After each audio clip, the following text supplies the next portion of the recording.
Hello, welcome to my channel. I'm T with Teresa H Creates, and I'm starting my next project. So in a recent haul video, I was trying to replenish some of my autumn paper stock, and I ended up purchasing this collection from, let me get the thing, it's from Fancy Pants Designs, and it's called an Amber Autumn Collection.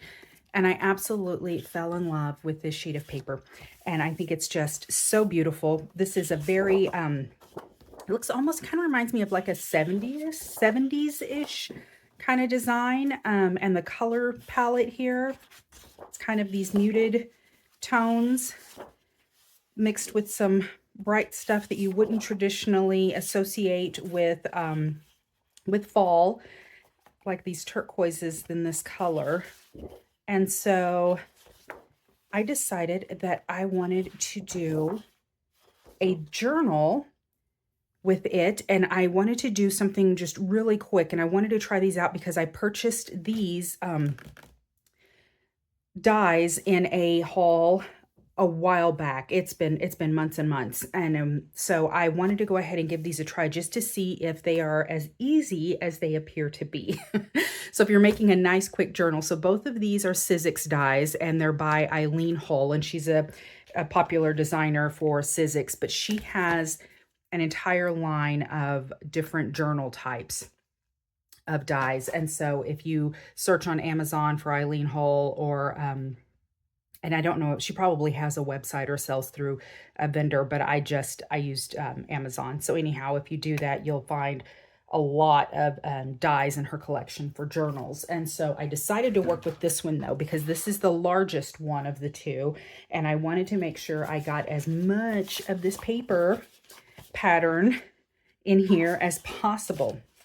And I haven't tried a journal die before, so this will be my first time going through this. So any mistakes that I make are for your benefit.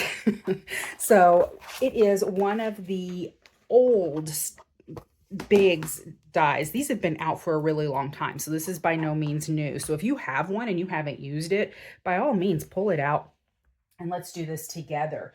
So it's got the steel plates embedded into it, and it will cut through some really heavy materials. So I do have some mat board in my stash, and I went ahead and cut the mat board down, and I was able to do that with my swing line over there, my guillotine cutter. So if I could do that easily there, I thought this would be pretty easy here.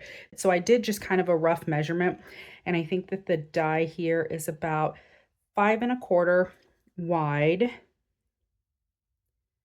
by, it looks like 8 1/2. So I cut these just a little bit larger so that they'll fit in that spot. And along with this template is also a label, and it looks like a closure. It's got the little hole there, and it looks like it closes. It helps to close up the end of the book.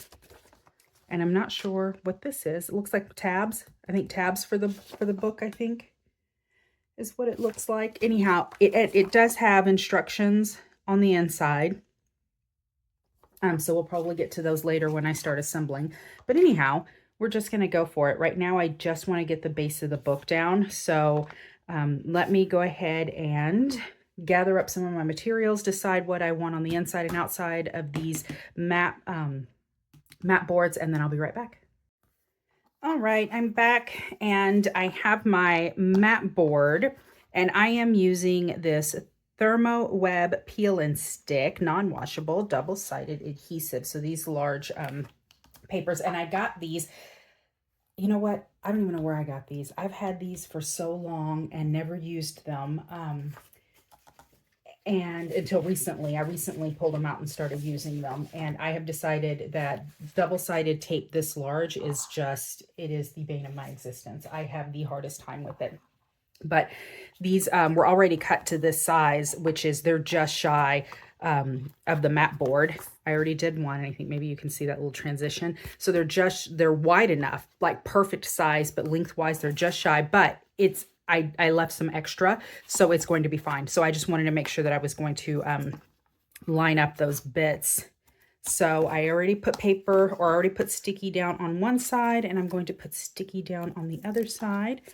And fortunately, this is perforated like halfway down. So I can do this small bit at a time. So I'm going to start on this side. So I want to leave that empty space on both ends. Go smooth it down. You can tell, look at how old it is.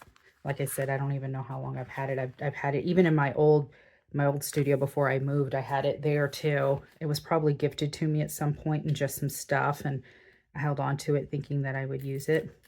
I just didn't. But it is still very, very sticky. So it's a good product.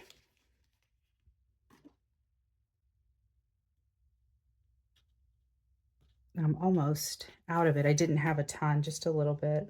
And see, this is the part that gets me every time. Let's see, this up here, maybe I can get it from up here. It's peeling these bits off. All right, put that down. And then I always like to kind of burnish it down. So I've got my scraper tool. And I'm just going, I know that's a lovely noise, I'm sorry. But I just want to burnish it down, especially make sure that those edges catch. Okay. And then what I've also done is selected my papers and kind of cut them down to size. So I decided that this was going to be the inside because I'm doing the inside and the outside at the same time. And then I cut down the sheet to where I wanted it to start. So I kind of wanted to get this image here. So that's the way I've cut it down. Yep. Okay. So let's start with this one. Okay. And then I kind of have to, all right, let's see. I can get one of these corners up.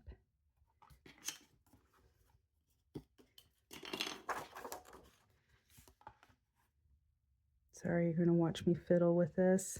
There we go. Oh, look, that was super easy. It was because you were here. It's like technology. It doesn't work unless someone's there to witness it. Okay. I'll flip this every which way. I want you guys to see, but I also need to make sure that I get this just right. All right. I'm going to put this down. And I'm going to, I don't want air bubbles and whatnot, so I'm going to smooth it down as I pull this off.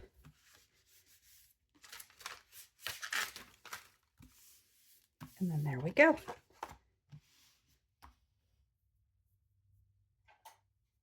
Then I'm going to get this guy out. And cut that extra bit off. I'm going to cut a little bit off of this side as well. There we go. All right. So this has some writing on it, so I've got to make sure that it's oriented the right way. Yep. Okay, so we're going to start here. This will be the top. Look at that. See, because you were here, because you were watching, worked like a charm. Okay. I think I'm going to go there. I'm going to burnish again. And then flip it over and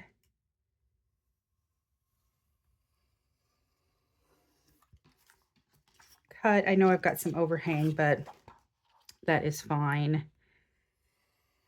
I just need to make sure it fits through my big kick. Okay.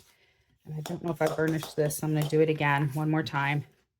This mat board that I have is literally mat board for photo frames, and it's pretty thick. It was just some spare that I had, and it's super thick. I don't know if you can see that. I went ahead and cut one because I wanted to make sure that it was going to cut through. And I did what I intended to be the back side. I did it because I wanted to number one, make sure that it would run through okay to practice it and make sure it would cut so that if I had to change my substrate, I would know. But also, I realized in doing that that I think that because it's directional, I think that I'm going to have to flip the other one. So I think that this is actually going to be my front and this one is actually going to be my back, which is not what I had intended, but I still got all this beautiful, so it'll be fine. It'll be fine. We'll do it. Okay, so let me pull out my big kick. Oh my goodness. I brought it over just so that you guys could see this process. And it didn't say, but that's kind of what I'm thinking, right? Like it didn't say I had to flip it, but I think that I do. So this one I fed through this way, and it was, the writing is correct here. And so this will be my top. And so I think that this one has to feed through, or it just has to go through.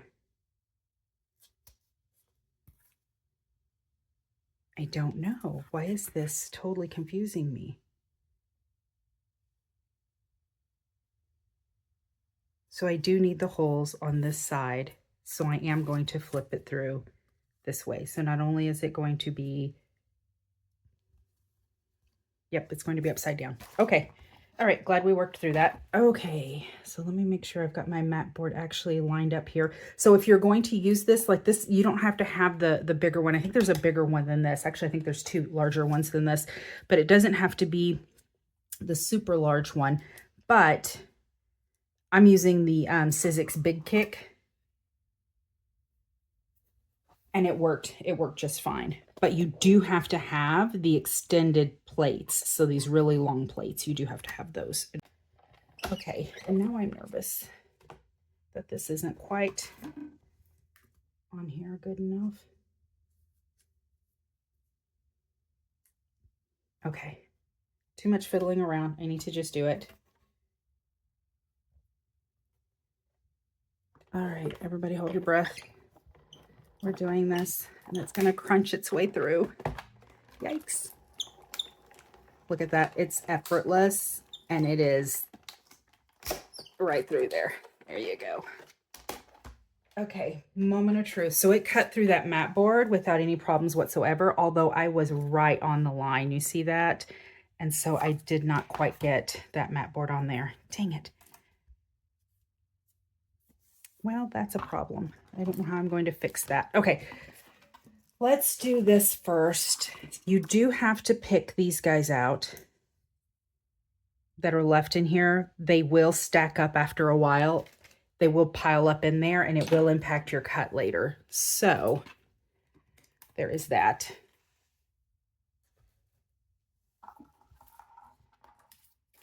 And then let's poke out these little ends here. Okay.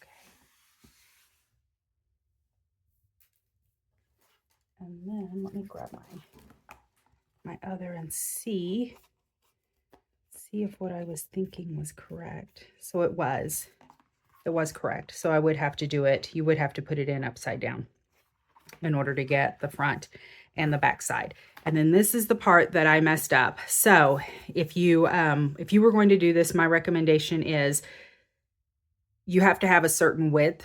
So cut it, you know, the size of the die, but maybe leave a little bit more overhang. And because I didn't trim as closely as I should have, I messed that up and I missed like 1/8 of an inch just partially on this side. But I'll cover that up with something, and I'm going to go ahead and use it because this paper is gorgeous and this is just for me anyway. So, and then it has these score lines here, and then we're going to attach it. So I've got to figure out how many signatures I want. We matching up? We're matching up. I've got to figure out how many signatures I want. Do I want 3 or do I just want 2?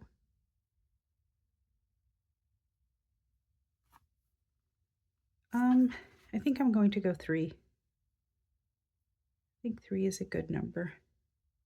So I'm kind of bummed that I messed up this this paper, but like I said, it's just for my personal use. So, and we learned, we know now.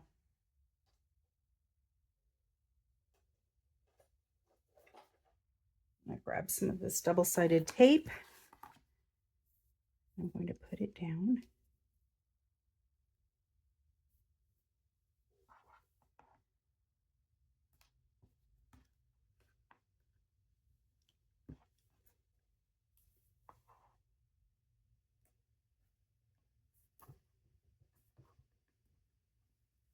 Oh my goodness, I don't know if you can hear that. I've got squirrels on my roof.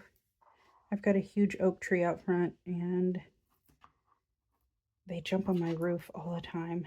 And I swear it sounds like grown men running around on my roof. And when they get to playing, it is so loud. It is so loud. Okay.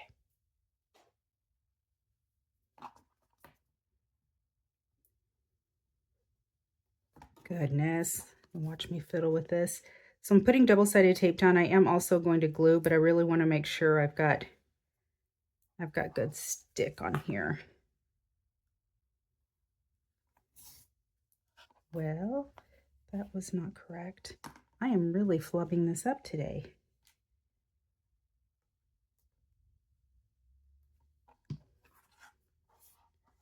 And that is why I burnish when I do this.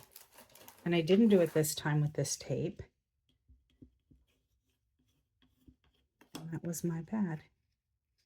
Is that where yeah, let me get some glue in there.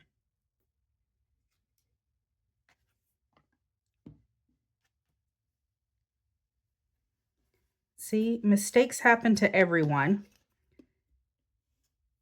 And now you can obviously tell that this is a first time. Maybe I should have done a dry run, but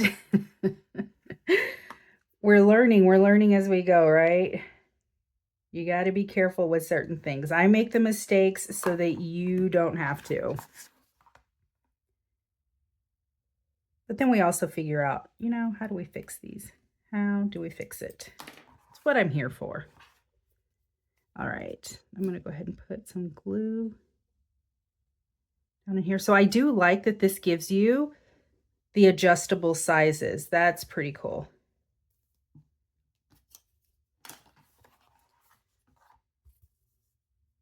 All right, and I'm going to match up these first set of holes.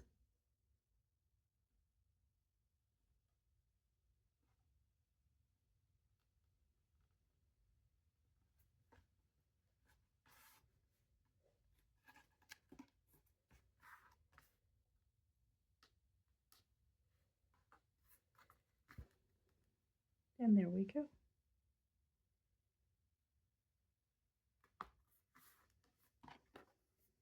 And there's our book. I'm going to set it aside and I'm going to allow it some dry time. And I will pull together my signatures. We'll bind this and then put our signatures in. So I will be back in a moment.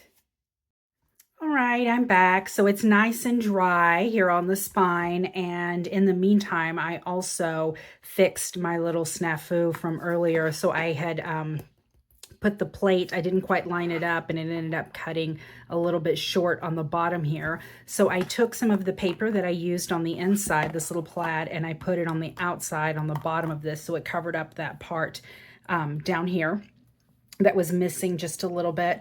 And I decorated this by punching a design into the top of that. And I use this little guy. I don't even know what this is. This is EK Success, but I don't know what the name of this is. But anyhow, any punch will do, or any kind of border die would help with that. So that was the one that I chose, though. Let me show you a little close up, but just a little print there. I went ahead and die cut one of the labels, and I'll probably put journal in there. Right now I'm going to leave it blank. And now we're going to pull out the instructions and we're going to try to string this. So, okay, so I wanted to use the elastic cording in the gold just to add a little something for fall. So it looks like, if I'm following this, okay, this is my front. It looks like we're going to go through this top hole and then down through this bottom that corresponds directly under it. Let me make sure I'm pulling that to get enough. And this is really thick. I don't even know what the measurement on this cord on this elastic cord is. I usually like to use like a 1.5 to 2 millimeter, and I'm not sure what this is, and it doesn't say. Just tells me how long it is. Okay, anyway, I was hoping to tell you, but you've probably got the proper cording though.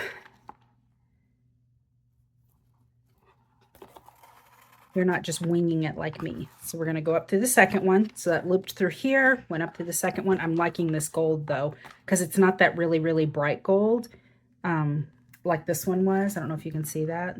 Well, no, they're about the same. Never mind. I don't know what I'm talking about. Okay. Anyway, back to this so that you're not thoroughly confused. I think I'm just stalling for time because I'm thoroughly confused. Okay. We're going to put this through here. Yes. And then it's going to come back in through this third hole. And then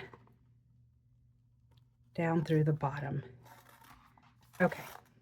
All right, yeah, this is plenty long, so I'm good there. I'm gonna kind of pull on them a little bit just to kind of tighten them up so they're not super loose. I don't want them to be super tight, but but I don't want them to be super loose either. Okay. There we are. Now this is where it gets tricky. Okay. So I'm going to take this one, the one that I've been feeding through, and I'm going to put it back through here. Yes, through the center hole. And I'm going to use my pokey tool because we've already got one in there. So I'm going to have to force this back through. This is where getting the smaller millimeter cording would help.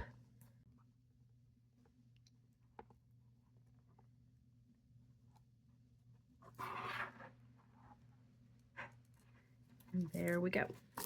Got it. I did it. Okay. Now, this is here in the center hole. So, you see that? It's pulled in there pretty tight. Okay. So you see that now? Now it's 2 links there, and it's coming up through the center. So then we're going to go back up to the end that we left in here, and we're going to put it through this center hole. So I'm going to do the same here.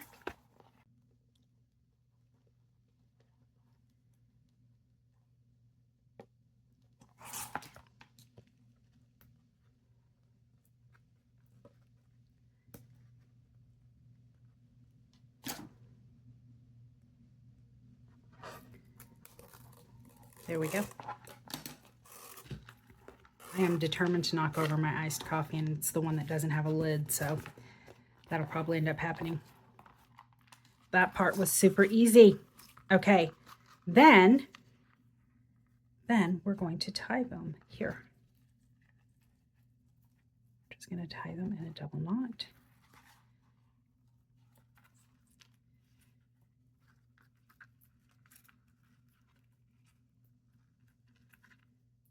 And I don't want it to be ultra loose, so let me pull this through and get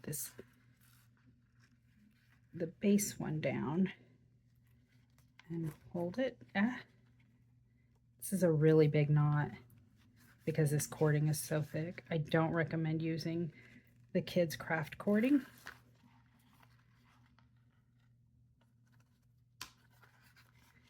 All right, that'll work for our purposes. And then those are still kind of long. I'll trim that up later. Okay, so there it is. There we go. So the cording is wrapped through, let me turn it this way so you can see, through both ends here, loop, loop. So that wasn't as difficult as I thought it would be. Now for the closure, we have this hole here, and we are going to feed the end of this through here, and hopefully I'm getting both pieces in there.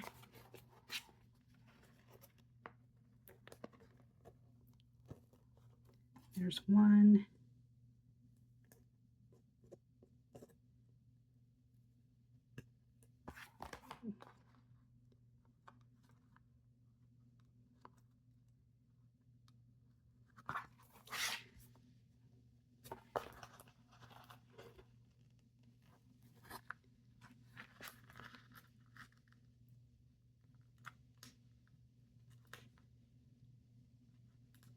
I'm going to manhandle this in here. Okay.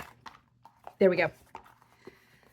All right. And so then I just want to kind of, I don't want to pull it too tight because I want it to have some room to open or to expand.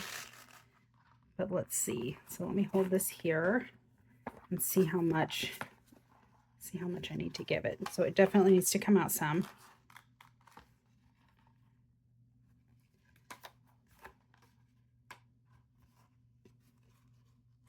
Yeah, that's actually good. So like it fits, but it's not like too tight and it still has some stretch. So that's a good length. So then we're going to go in here. We're going to just tie this in a knot. And this is so thick anyway. I mean, I dare you to try to pull it out. Okay. Now let me trim these down. I'm going to trim these just a tad more. Look at that. Very cool. Okay, so now to add our signatures. So while I was waiting for this to dry, I took some of the paper from that kit, from that collection, the Fancy Pants Autumn Splendor. It's Autumn, Beautiful Autumn. Anyhow, I made these signatures to go in there, these little booklets. And so every one of them has a label, and then it has a corresponding pocket over here in the same pattern. That is so off. Listen, it's handmade. We're not going for perfection. So this is matching. And then I did just a few sheets in here. I think it's 6 in each one of these. So this is 6 pages. There we go. So we'll find the center, and this one's going to be my first, and I'm just going to put it through here, and it will stay put. And then this one I think will be my second. I love the color, but I wanted to break up the lighter tones here. And so I love this color, these mushrooms. And then that's the inside. It's nice and bright too. And I've got this little guy here. See, it matches the label there. And in this one, instead of the plain paper, I did lined paper here. And then some more of that dyed paper, tea dyed and distress dyed. And so that's going to go, we'll actually put it in this loop. So we'll fit it right in there. And then this is the little pumpkins, and this is a leaf pattern. So there it is there. That's the corresponding pattern. And this is grid paper, and then some of the dyed paper in here. Tea dyed and then distress ink dyed. And there we go. So let me find the center. And then it goes in this third one. So technically this book could have a 4th signature because we went right back through that center. We went right back through that center and tied this off. I'm not putting a 4th one in here at this time. This is what I created. It's just the 3 of these. So that's all that's in there for now. But that way it can be customized here on these. So you can have different lists or memories that go into each one of these. So this is a cute little notebook. And then whoever gets this, I may give it away to a friend or something. There we go. And it still has room to grow. It has pockets. I think this is incredibly cute. I think it's adorable. So a few takeaways. I did look up the price of this die. I paid, I think, $33 for it, which I guess considering price of dies, and most dies run pretty expensive. And this is the steel plate die as well. So I guess that's really not a bad price. I think that within a couple of journals, if you're selling journals, $10, $15 for something like this, maybe even a little bit more depending on how elaborate you go with it, then it's going to pay for itself within a few journals. That's for sure, 2 to 3 journals. So I guess $35 really isn't a bad price at all. And plus, this is a workhorse. These steel plates, dies, these are workhorses.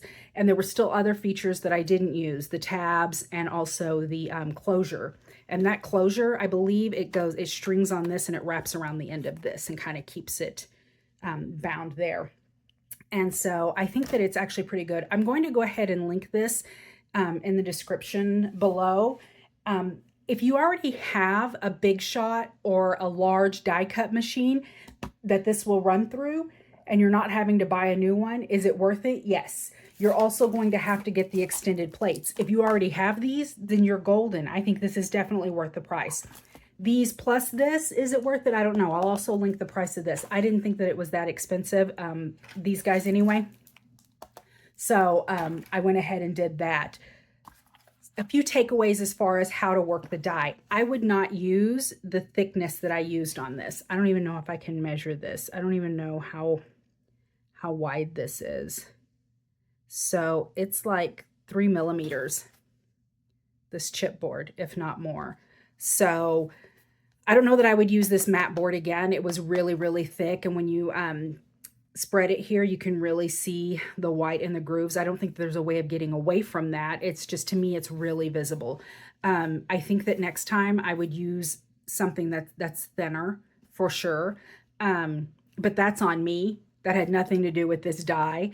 Another takeaway is that you want to make sure that your mat board or your chipboard, whatever you're using, is larger than this section here that's going to die cut. But you also want to make sure that your paper that's on it is cut right on the edges. I let mine overhang just a little bit, and that's why I got a bad cut. And honestly, that is my fault. I should have known better. I should have taken the time to cut the paper down to fit the mat board exactly. So that was on me. Knowing that, but again, good thing it happened though. So now we know for sure. And then I was able to fix it. So it's not a big deal. And I think it looks really cute that way, actually, to have a little border strip here that matches this little guy here, since this pattern is so busy. I did ink the edges of everything. So, so I think it goes together really nicely. Overall, I'm very happy with it. I'm very happy with this purchase. As far as ease of use, I would say that if you're a beginner and this whole process is intimidating to you and making all these cuts on a cutting board or a guillotine, then I would say that this would be worth it. It would be worth it. This was very quick. This, you can, once you get the hang of this, you can bust out journals very quickly with this. I mean, you could probably make multiple journals a day with this easily without breaking a sweat. So I think that it was definitely worth it, definitely beginner worthy. So if you're on the fence about journal making and sewing in signatures is intimidating or whatnot, then this is not a bad option for you. And again, you can use a different substrate and really make it thinner than what I have here. So I hope that this was helpful. I'm not affiliated with Eileen Hull by any means. I just purchased this, had not tried it, and wanted to give it a try. And it's been around since 2018. So there's got to be lots of videos and lots of examples online. I wanted to just give it a go, kind of a blind shot, to see how it would work, how a beginner would approach this and what this would look like, and potential mistakes and things that could happen. And if you're not interested in this one, and you may be interested in one that's a little bit smaller, and this one actually will cut the pages to fit this for you as well. I'll be demoing this one in the next coming weeks. So if you want to wait around for that, if you're on the fence about whether or not you want to order one of these, then that might be an option as well. So I hope you found this informative. I hope that you ended up liking the results. I absolutely love them. And if you like the video, please give me a thumbs up. If you have any questions at all about this entire process, let me know in the comments. I'm happy to answer them. And until next time, bye.